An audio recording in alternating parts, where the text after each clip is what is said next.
Hi, I figured that some of you have never worked a Nupp before, so I want to show you how to do that.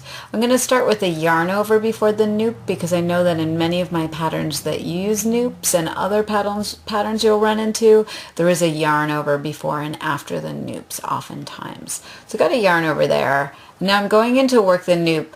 A Nupp is basically like a concentration of stitches. So I'm going to make a stitch and I'm not going to jump that stitch off the left hand needle. I'm just going to pull up that stitch really long. Do you see that? And then I'm going to make a yarn over the right hand needle that mimics the length of that first stitch that I made.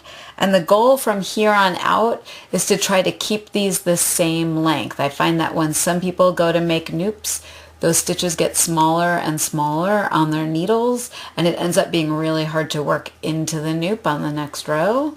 So there's 4, that's 5. I'm making a Nupp 7 right now, so now I've got 5 stitches right there, and then 6, and then 7. You can see they started to get just a little bit shorter there. Here we go, make sure we're in focus for you. So once I've got 7 stitches, not counting that yarn over, I will jump the stitch off the needle, and then make a yarn over on the other side. And now I'm just going to knit a few stitches and show you what happens on the next row when you come to those Nupp stitches and what you should be aware of.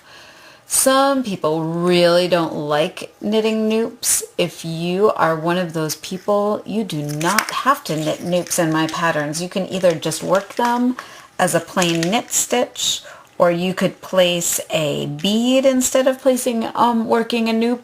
That's really up to you. It's your knitting, right? And as far as I know, there are no knitting police out there waiting to arrest you if you don't work a Nupp when a pattern calls for a Nupp. So own your knitting. Okay, so I'm right before the Nupp. I'm in the yarn over before the Nupp. I'm going to purl that stitch.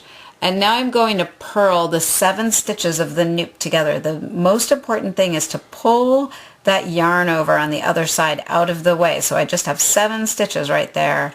And then I'm going to go into all of them with my needle, wrap the yarn around. Oh, it slipped off. I got so excited to show you.